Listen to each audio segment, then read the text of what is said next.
310장 찬양하겠습니다.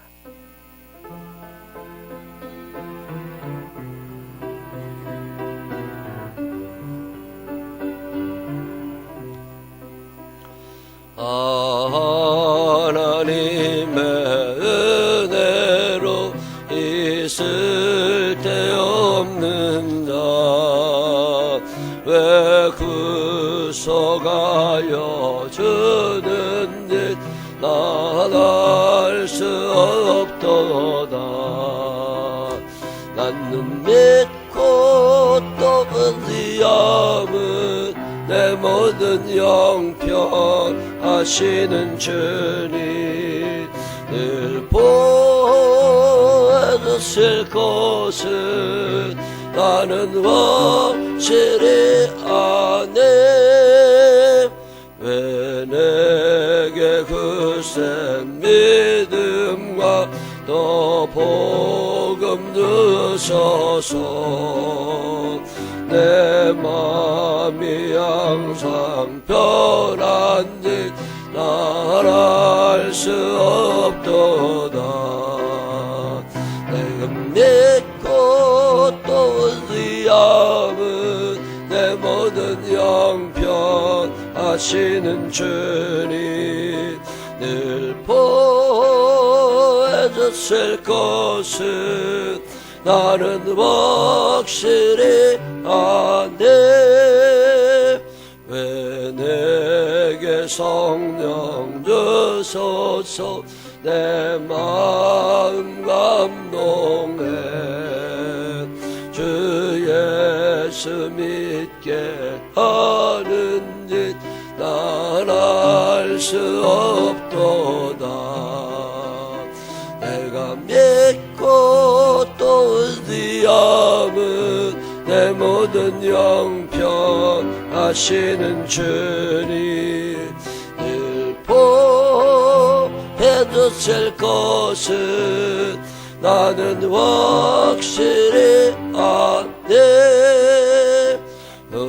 언제 강이 마실지 밤에 홍낮에 또 주님 만날 그것도 날 알 수 없도다. 내가 믿고 또 의지함은 내 모든 영평하시는 주님 늘 보여주실 것은 나는 확실히 아네. 아멘. 사도신경으로 신앙 고백하겠습니다.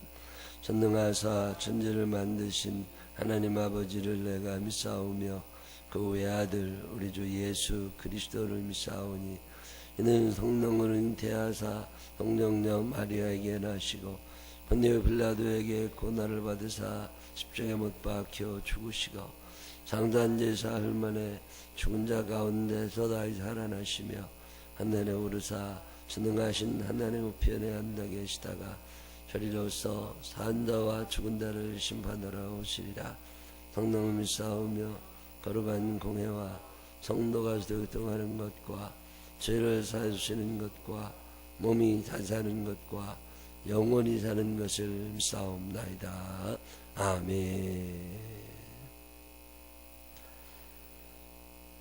마가복음 1장 1절부터 34절에 있는 말씀을 읽겠습니다. 21절부터 34절에 있는 말씀입니다. 그들이 가버나움에 들어가니라. 예수께서 곧 안식일에 회당에 들어가 가르치심에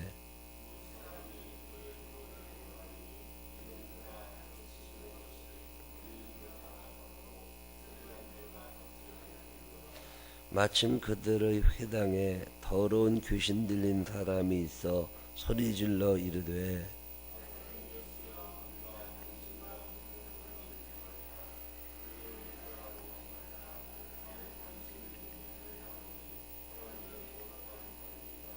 예수께서 꾸짖어 이르시되 잠잠하고 그 사람에게서 나오라 하시니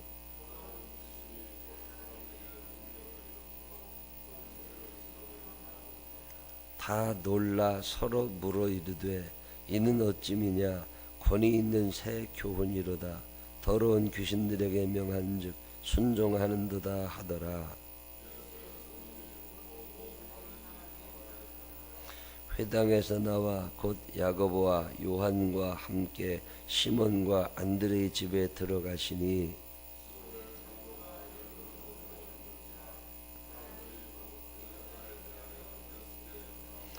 나아가사 그 손을 잡아 일으키시니 열병이 떠나고 여자가 그들에게 수종드니라.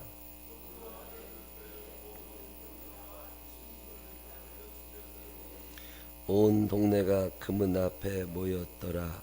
예수께서 각종 병이 든 많은 사람을 고치시며 많은 귀신을 내쫓으시되 귀신이 자기를 알므로 그 말하는 것을 허락하지 아니하시니라.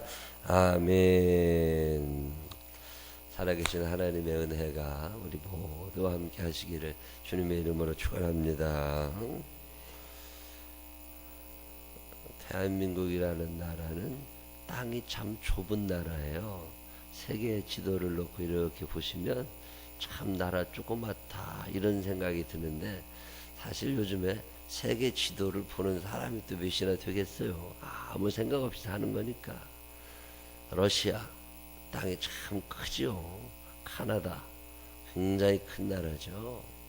미국, 인도, 중국 이런 나라들 보면 굉장히 큽니다. 근데 우리나라는 지도를 놓고 보면 참 조그만 나라예요. 일본에 비해서도 한참 작습니다. 우리 캄보디아 이렇게 못 사는 나라들에 비하여도 땅이 참 작아요. 근데 그 작은 땅이 또 남과 북으로 갈려 있지 않습니까? 그 남과 북으로 갈려져 있는데 그 남쪽에 사람들이 어마어마하게 사는 거라고요. 이 송파구라고 하는 이 땅덩어리가 그리 큰 거냐면 그렇지 않습니다. 이 외국을 가보면 차 타고 한참을 가야 집 몇 개 나오고 또 한참을 가야 집 몇 개 나오고 호주나 이런 데는 사람이 거의 안 보입니다. 도시에 시드니나 멜버른이나 도시에 가야 사람이 그냥 모여 사는 거지 저 시골들 내려가 보면 거의 없어요. 우리나라 사람들 개념으로 보면 참 무섭다. 뭐 한 1km, 2km, 3km, 4km 가야 집 한 채 나오고 거기다 사람이 살고 농사 짓거나 목축업하거나. 우리나라는 따닥따닥 붙어 살잖아요. 송파구가 땅이 넓은 편이 아니거든요. 다녀보면 끝에서 끝까지 멀지 않습니다. 우리가 생각할 때 그냥 굉장히 교통이 막히고 그러니까 멀게 느껴지는 거지 키로수로 따지면 몇 킬로 안 됩니다. 근데 이 조그만 땅에 70만 명이 산단 말이에요. 70만 명. 엄청나게 많은 거예요. 장지동. 이 장지동 조그마한 땅에 2만 명 이제는 넘어갔을 거예요. 4만 명, 4만 명. 파인타운 안에만 18,000명 이상이 사니까. 그 땅은 좁죠. 사람은 많이 산단 말입니다. 우리는 태어날 때부터 이렇게. 근데 요즘 애들은 더 그럴 거예요. 그래도 연세가 좀 지긋하신 분들은 옛날에 우리나라 인구가 4천만 명이 안 됐을 때 살았단 말입니다. 근데 지금은 5,100만 명 가까이 된다고요. 땅은 늘어난 게 없어요.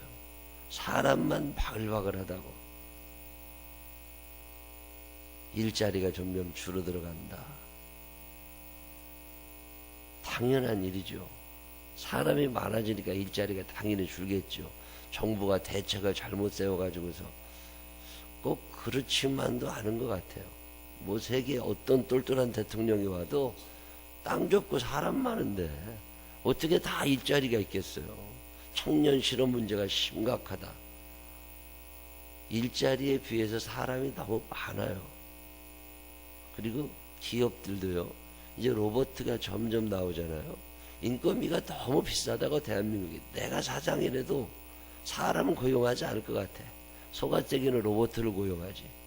그 로봇가 일을 점점 해주니까 사람의 일자리는 점점 줄어들거든요. 삼성그룹이다. 뭐 이런 대표적인 회사들이 1년이면 신규 직원을 2만 명, 3만 명, 2만 5천 명 이렇게 뽑았었는데 이제 10,000명도 안 뽑습니다. 그러면 당연히 일자리는 줄게 되겠죠. 오늘도 뉴스 신문 보니까 공무원들이 이제 대통령이 새로 또 바뀌면 부서 자체가 없어져 버리거든요. 그 대통령이 관심 없는 부서 자체가 없어 버리. 그러면 그 부서에서 근무하던 공무원들은 하루아침에 어디로 가다 흩어지든지 관두든지 그래야 돼요. 이게 참, 사람은 많지, 땅은 좁지. 그러다 보니까 사람들이 난폭해지는 거 아세요? 정이 없어져 갑니다. 계산적이 되고 신경질적이 돼요. 왜 큰 교회들이 사랑이 없는 줄 아세요? 사람들이 뭐 사랑이 없다 그러는데 교회가 조그만한 데들은요 공간에 비해서 사람이 좀 적어요. 근데 공간이 꽉 차잖아요. 그럼 와 우리 교회 참 사람 많고 얼마나 좋냐. 안 그렇습니다. 개인은 난폭해져 가요. 그래서 옛날 제가 한 20년 전에만 해도 교회에 대한 책들을 읽어보면 그 교회 자리에 80%가 차냐 그러면 교회를 이사가야 된다 아니면 지어야 된다 뭐 이런 얘기들이 있었다고. 왜냐면 난폭스러워져 가니까. 대한민국은 인구 문제를 해결하기 전까지는 계속 난폭스러워져 갈 거다. 분노하고 사는 거죠. 근데 공간이 좁을수록 경쟁이 더 심해지는 거잖아요. 근데 올라가려고 하는 경쟁도 심해지지만 소유하려고 하는 경쟁도 심해집니다. 집이 띄엄띄엄 있는 데들은요 정보가 좀 늦어요. 누구네 집에 뭘 샀든 말든 내가 필요 없으면 안 사면 그만이에요. 그게 없다는 게 창피한 게 아니라고. 내가 필요 없어서 안 사는 건데 뭐 나 살아가는데 아무 문제 없고. 근데 공간이 좁아지잖아요. 그러면 남들이 뭐가 있으면 내가 꼭 가져야 될 것 같고 그게 내가 없으면 뒤처지는 것 같고. 인간에게 승부욕이라는 게 있거든요. 이기고 싶어 하는 마음입니다. 이것도 욕심 중에 하나예요. 뭔가를 가져야 될 것 같고. 이게 사람들이 행복하냐? 이거 구조적으로 행복할 수가 없게 되어 있습니다. 근데 그런 구조를 잘 노리고 있는 게 악한 영들이에요. 이 마귀라는 이 귀신들이 말이죠. 그런 데를 파고 들어가는 거예요. 모기가 잘 자라는 환경 있지 않습니까? 소 치는 소 먹이는 우사, 돼지 치는데 그런 데는 모기가 없을 수가 없죠. 깨끗한 아파트 35평 아파트 안에는 모기가 잘 없을 수 있지만 그래도 고층 아파트면 30층 되면 모기가 오기 별로 쉽지 않죠. 그게. 근데 농촌에 가면 모기가 없을 수가 없습니다. 환경이 그러니까. 자, 대한민국이라는 풍토 자체는 귀신들이 참 좋아하는 풍토예요. 가만히 생각해 보면 귀신들이 날뛰게 되어 있다고. 공간은 좁지, 사람은 많지, 경쟁은 치열하지, 원망 얼마나 많아집니까? 분노가 얼마나 많아져요. 짜증이 난다고. 저 사람하고 같이 산다는 것도 귀찮아. 왜 이혼이 이렇게 급증하죠? 왜 이혼율이 급증해요? 왜 자살인구가 늘 세계 1위여야 돼요? 그리고 우리 교인들 중에 자살하는 사람 없다고 그래서 우리나라가 지금 자살 안 하는 게 아니에요. 많이 돌아가십니다. 노인들 자살 인구가 세계 1위 아닙니까? 우리나라가. 학생들 자살 세계 1위라고 우리나라가. 이혼율 엄청나죠. 이거 왜 그러는 거예요? 왜?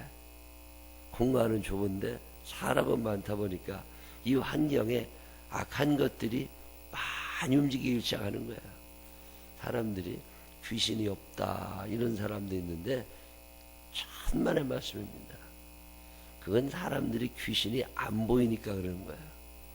귀신을 보는 사람들이 볼 때는 집구석마다 귀신 없는 데가 없습니다. 교회마다 귀신이 없는 데가 없고요. 귀신이 어마어마합니다. 귀신이 없다. 사람 숫자보다 더 많은 거 아세요? 귀신들이. 예수님 당시에도 귀신들이 참 많이 있었습니다. 근데 이 귀신들이 하는 일이라는 건 하나님과 사람을 분리시키는 거 하거든요. 사람들이 하나님하고 친해지는 걸 귀신은 아주 싫어해요. 그렇게 되면 천국 가잖아요. 귀신이 하는 일이 뭐예요? 사람과 사람 사이를 떼어놓고 하나님과 사람 사이를 떼어놓고 자꾸 분리시켜 놔가지고서 그걸 지옥으로 데려가는 거. 그게 귀신이 하는 일이라고.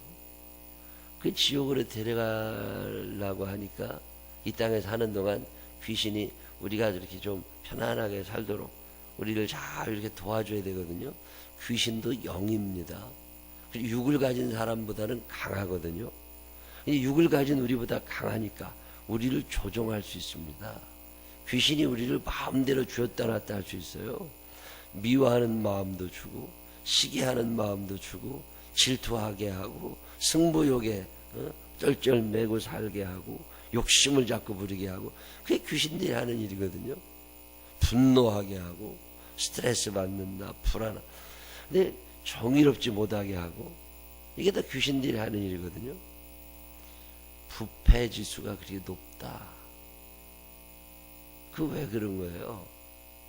악한 영들이 우리 너무 가까이 있습니다. 우리나라는 악한 영들이 살기에 참 좋은 토양을 갖고 있어요. 결정적으로 감사할 줄 모릅니다. 교회를 다녀도 감사가 안 돼요. 악한 영들은 감사의 토양 위에는 자라지 않거든요. 귀신은 감사할 줄 아는 사람이 근처에도 못 옵니다. 자, 방글라데시 이런 나라들 있죠. 우리나라보다 인구 밀도가 더 높습니다. 땅은 좁은데 사람은 더 많아요. 근데 그 사람들은 감사할 줄 알아. 환경적으로 보면 우리나라하고 아유 게임도 안 되게 어렵습니다. 지난주에 2월 7일에 그 캄보디아를 가보면요, 아유 참 무슨 우리나라보다 너무 못 삽니다. 냉장고 있는 집이 별로 없어요. 그 더운 나라에 텔레비 있는 집 말할 것도 없이 없습니다. 도시에 사는 사람들은 다 가지고 있어도 시골로 조금만 내려가면요 그런 거 없어요. 근데 찾아가 보잖아요. 참 잘 웃어요. 그리고 손님은 그렇게 잘 맞아요. 고마워해요. 그 더운 나라에서 땀이 팍 흘리지, 목이 달라들어대지. 근데 흙먼지, 아스팔트도 아니야. 흙이 그냥 흙먼지 이래. 근데도 그렇게 웃으면서 잘 살아요. 감사할 줄 아는 데는 약한 영들이 활동을 잘 못합니다. 근데 대한민국에 살아보니까 이게 참 원망 많은 나라입니다. 한민족이라 한이 많다고. 용서가 참 어려워요. 이 어릴 때부터 그렇게 자라났어. 한번 뒤틀리면 끝이야. 귀신들이 얼마나 좋아하겠어요. 예수 믿는 사람들이 꼭 알아야 되는 게 뭐냐면 이 귀신들이 너무 많다는 거예요. 우리 주변에 귀신이 있어요. 그러니까 이것들이 와가지고서 우리와 하나님 사이를 점점 갈라놓습니다. 이 귀신 들린 사람은 얼굴 모양이 특별하냐? 아니에요. 똑같아요. 그 옛날에 2차 대전 때 그 수용소, 아우슈비츠 수용소에서 유대인들 많이 죽인 사람, 그 사람이 잡혀가지고 법정에 서게 됐을 때 사람들이 깜짝 놀랐는데 왜 그러냐면 너무 착하게 생겼대요. 외모가 너무 착하게 생겼대요. 군복 벗겨놓고 죄수 옷을 입혀놓아 보니까 참 착하게 생겼대요. 악한 사람이라고 해서 얼굴 자체가 악한 게 아니에요. 심성이 점점 악해져 가는 거지. 오늘 성경에도 보면 귀신이 등장하게 됩니다. 이 귀신들이 하는 일이 많이 있어요. 육신의 병, 귀신들이 주는 수가 많습니다. 그래서 귀신을 쫓아내는 거잖아요. 원망, 불평하게 하는 거.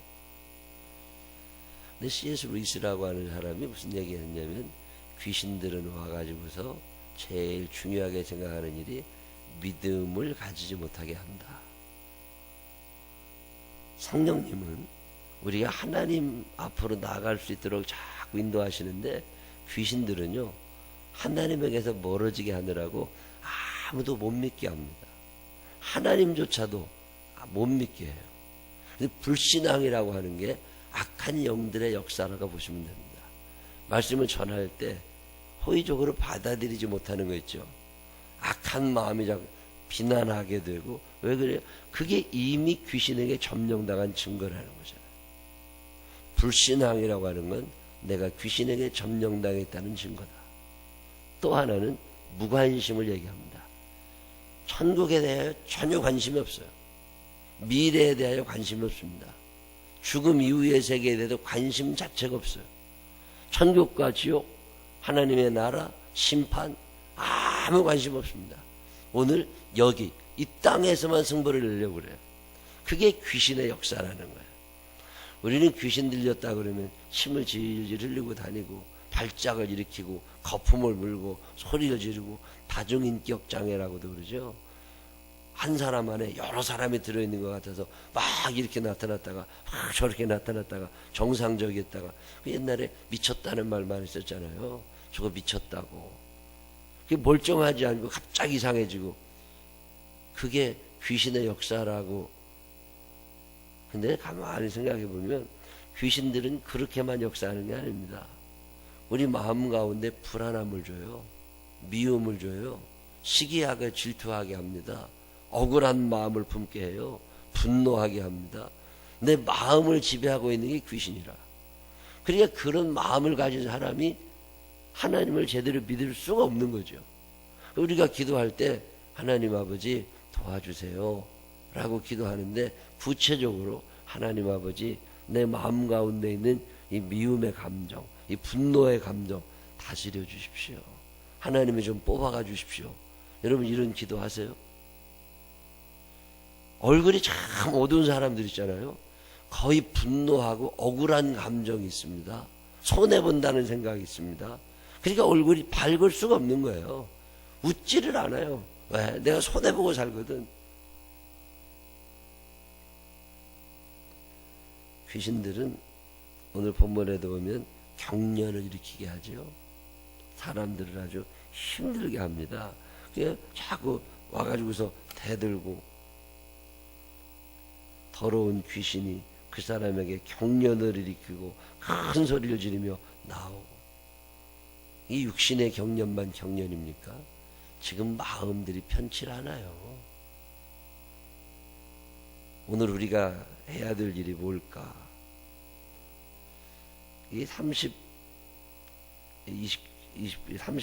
29절에 보면 야고보와 요한이 시몬과 안드레의 집에 들어가잖아요.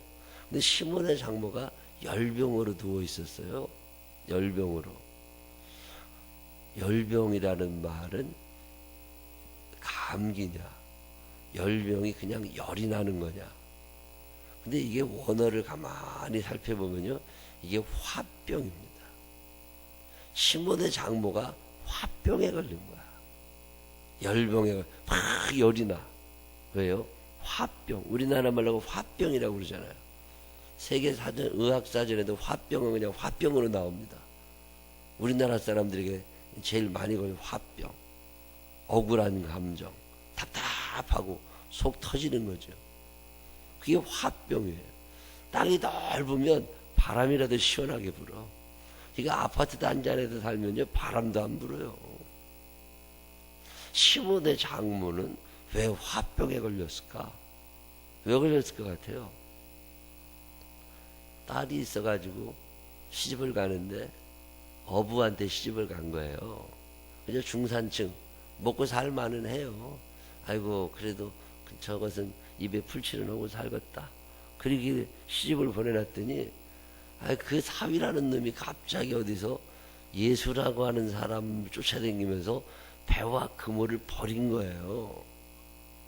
여러분이 장모라 친정엄마라면 화가 나겠어요, 안 나겠어요? 대기업에 다닌다고 그래서 중소기업에 다닌다고 그래서 결혼을 시켜놨더니 이 사위놈이 어느 날 직장 때려치고 집에 들어 앉은 거예요. 그러면 친정엄마가 열 받겠어요, 안 받겠어요? 열 받지요. 시몬의 장모 당연히 열 받습니다. 안 그러겠어요? 집이 있는 줄 알았더니 집도 팔아먹고, 직장 잘 되는 줄 알았더니 어느 날 집에 앉아있고, 집에 앉아있다가 어디서 들어보도 못한 사람 따라다닌다고, 도대체 먹고 살 것 같지 않은 사람 따라다닌다고 우르르 몇 명 쫓아다니는데 거기나 같이 어울려 살고, 그거 쳐다보는 장모, 그거 쳐다보는 친정엄마 속 뒤집어지죠. 그게 화병이에요. 화병. 이건 경험해 보신 분들은 아신다고 그러대. 시집 보냈더니 사위가 갑자기 실직하고, 시집 보냈더니 사위가 갑자기 그만두고 돈 꿔달라고 와가지고 무슨 사업한다고. 화병이라고, 화병이. 그래서 어떻게 하세요? 예수님이 거기를 찾아가십니다. 그래서 나 그런 사람 아니라고. 그리고 하나님의 나라를 전하시죠. 그러고 났더니 그 화병이 사라진 거예요. 오늘 이 마가복음 1장 중간에 나와 있는 이야기가 그런 얘기예요.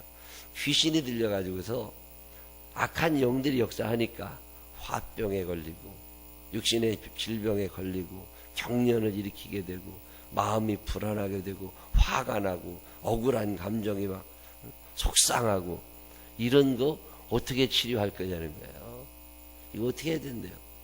그 예수님이 거기를 가시지 않습니까? 그래서 그게 청소를 해주시는 거예요. 우리가 늘 기도해야 될 게, 하나님, 이 나라, 또 우리 가정, 우리 교회, 이 사회가 하나님, 이 억울한 마음, 분노하는 마음, 이거 좀 사라지게 하나님 도와주십시오. 그리고 그런 것들을 막 일으켜대는 이 악한 영들, 나사렛 예수의 이름으로 물리쳐 주십시오. 여러분, 이 기도 하셔야 됩니다. 귀신 쫓는 기도 안 하면 귀신에게 점령당합니다. 육신은 장애가 있을지라도 영적으로 장애가 없으면 그는 참 잘 살 수 있습니다. 근데 육신의 장애가 영적인 장애로 착각하게 되는 거죠. 아니, 팔이 한쪽 없는 사람은 영혼도 팔이 한쪽 없습니까? 그런 거 아니라니까요. 육신과 영혼이 장애가 같이 일어나지 않습니다. 근데 우리가 그렇게 생각을 하는 거지. 우리가 그렇게 모자라다고 생각을 하는 거지. 가인이 왜 분노하고 살아요? 아벨이 제사 드린 거 하나님이 받으셨다고. 그게 나랑 무슨 상관이 있는데? 내가 다시 열심히 잘 드리면 되지.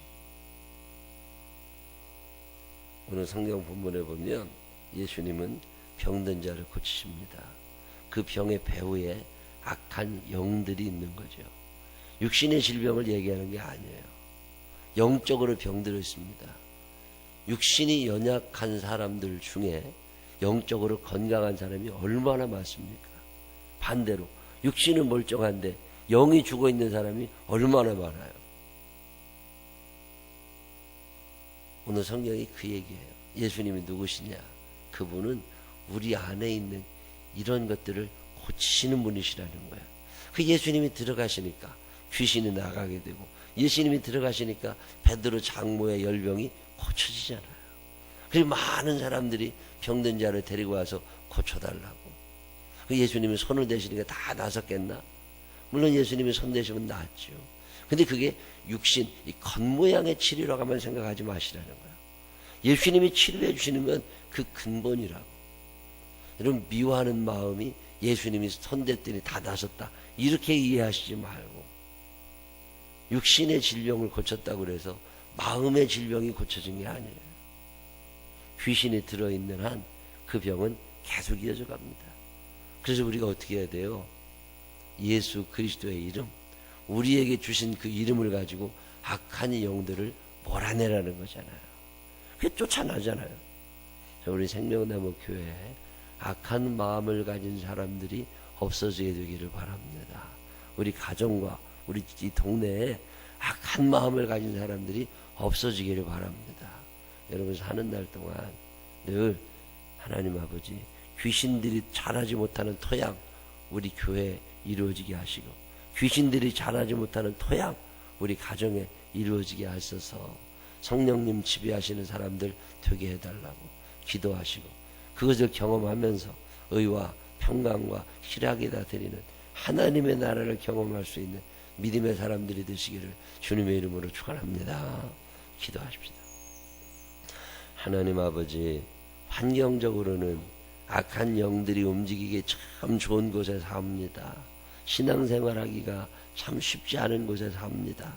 그렇지만 주님 우리들이 그런 것에 끌려가지 않게 해주시옵시고 다른 사람들과 똑같이 악한 마음 억울한 마음 분노하고 미워하고 하나님과 멀어져가고 사람과 멀어져가고 외톨이가 되고 그리 살지 않게 하여 주시옵시고 하나님을 사랑하고 이웃을 사랑할 줄 아는 사람들 되게 하여 주시옵시고 귀신의 역사가 아니라 성령의 도우심 가운데 강하고 담대하게 이 세상을 사랑으로 살아갈 수 있는 우리들이 되게 하여 주옵소서. 주님이 오시면 귀신이 쫓겨납니다. 우리 안에 성령님 환영하여 임재하여 주시어서 악한 영들이 싹 물러가게 하여 주시옵시고 기쁨의 삶을 살아갈 수 있도록 인도하여 주옵소서. 예수님 거룩하신 이름으로 기도드렸습니다. 아멘.